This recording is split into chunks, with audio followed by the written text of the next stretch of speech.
Assalamualaikum warahmatullahi wabarakatuh. Perkenalkan, nama saya Charlie Triwanti Rosada, NPM 091. Di sini saya akan mempresentasikan esai saya yang berjudul Keberagaman Masyarakat Indonesia dalam Perspektif Ideologi Bangsa dan Agama.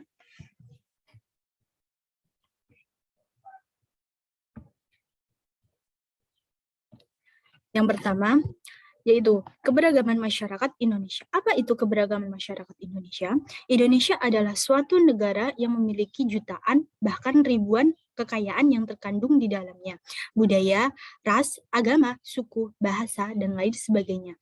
Bahkan dengan kekayaan tersebut, Indonesia dikenal dengan bangsa yang majemuk. Masyarakat Indonesia dikenal sebagai masyarakat multikultural, karena masyarakatnya terdiri dari berbagai macam latar belakang, budaya, dan juga agama yang beragam. Walaupun Indonesia memiliki banyak keberagaman yang sangat menonjol dari segala bidang, tidak membuat kami bangsa Indonesia menjadi terpecah belah.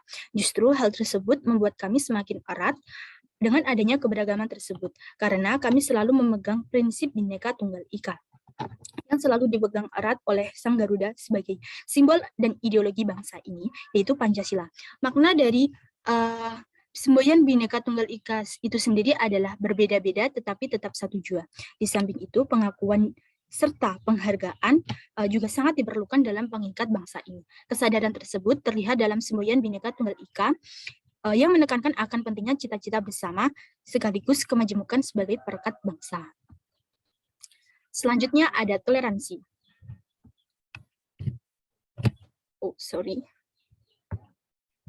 Toleransi yang tinggi juga tidak luput dari salah satu faktor adanya keberagaman di Indonesia.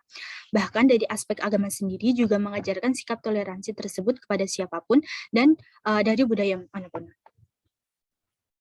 Mengapa kok dari segi agama? Karena bangsa Indonesia sudah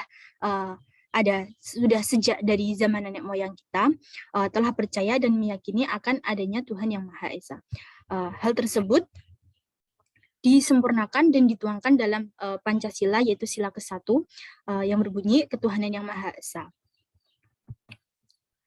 Wujud dari adanya toleransi, contohnya adalah toleransi antar umat beragama.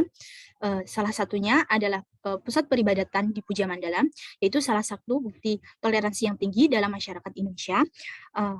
Puja Mandala sendiri merupakan tempat peribadatan dari 5 agama yang dianut oleh bangsa Indonesia dalam satu kompleks. Ada masjid, gereja Katolik, vihara, gereja Protestan, dan pura. Dua komponen penting dalam perspektif esai saya di ini adalah ideologi bangsa, yaitu Pancasila, dan dari segi agama, yaitu dari Al-Quran. Dalam menyikapi keberagaman yang ada di dalam masyarakat Indonesia, diperlukan adanya suatu instrumen atau alat sehingga dapat terciptanya suatu keharmonisan, dan alat tersebut adalah Pancasila. Pancasila merupakan suatu gagasan pemikiran yang dituangkan oleh para tokoh pejuang kemerdekaan rakyat Indonesia yang sesuai dengan kepribadian bangsa ini. Pancasila bukan hanya suatu gagasan pemikiran, tetapi juga menjadi sebuah ideologi yang dimiliki oleh bangsa Indonesia. Terdapat banyak nilai yang ada dalam diri Pancasila seperti nilai ketuhanan, kemanusiaan, persatuan, kerakyatan, dan nilai keadilan. Dari adanya nilai-nilai tersebut, membuat Pancasila menjadi sumber dari segala sumber hukum tertinggi yang ada di Indonesia. Artinya, seluruh pengambilan keputusan atau dasar dari pengambilan hukum yang ada di Indonesia harus berdasarkan dari Pancasila. Yang kedua ada Al-Quran. Tidak hanya dari segi ideologi bangsa, yaitu Pancasila, dari segi Al-Quran sebagai pedoman hidup umat Islam, peran kitab suci Al-Quran juga sangat penting dalam menyikapi suatu masalah yang ditimbulkan dari adanya keberagaman tersebut. Islam mengajarkan untuk saling menghormati antar sesama manusia, walaupun berbeda dalam ajaran maupun berbeda Tuhan, seperti firman Allah Subhanahu wa Ta'ala yang tertuang dalam surah Al-Kafirun ayat 6 yang berarti untukmu agamaku dan untukmu agamamu dan untukku agamaku. Hal ini sudah jelas adanya bahwa kita harus saling menghormati walau berbeda agama. Walau kamu dengan agamamu dan beribadah sesuai dengan syariatmu, begitu pula dengan diriku, aku beribadah dengan agamaku dan aku beribadah sesuai dengan syariat agamaku. Kita sebagai manusia tidak dianjurkan untuk saling mencampuri urusan orang lain, apalagi dalam hal agama maupun budayanya. Selagi tidak merugikan kita atau saudara kita yang lain, it's okay, no problem, tidak masalah.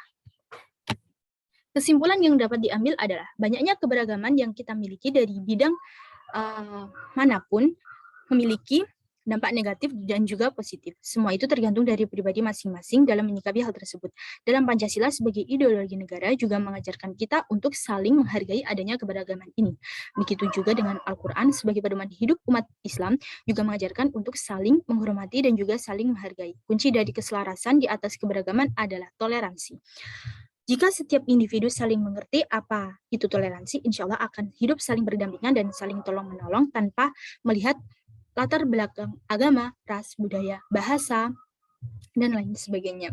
Sebagai masyarakat Indonesia juga harus saling pintar dalam menghadapi segala permasalahan yang ada yang ditimbulkan dari adanya keberagaman ini. Banyak dari mereka menyalahgunakan keberagaman tersebut karena kita negara kepulauan dan memiliki keberagaman yang ada sehingga mudah untuk diadu domba dan mudah untuk dipecah belah oleh oknum yang tidak bertanggung jawab. Sehingga kita harus lebih selektif dan peka terhadap orang yang ingin memecah belah negara ini.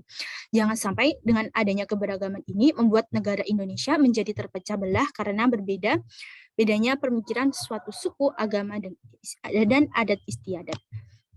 Cukup saling menggandeng dan merangkul sesama saudara kita untuk menjadikan bangsa Indonesia kuat dan tidak mudah untuk dipecah belah dengan adanya keberagaman tersebut. Sekian yang dapat saya sampaikan, kurang lebihnya mohon maaf. Wassalamualaikum warahmatullahi wabarakatuh.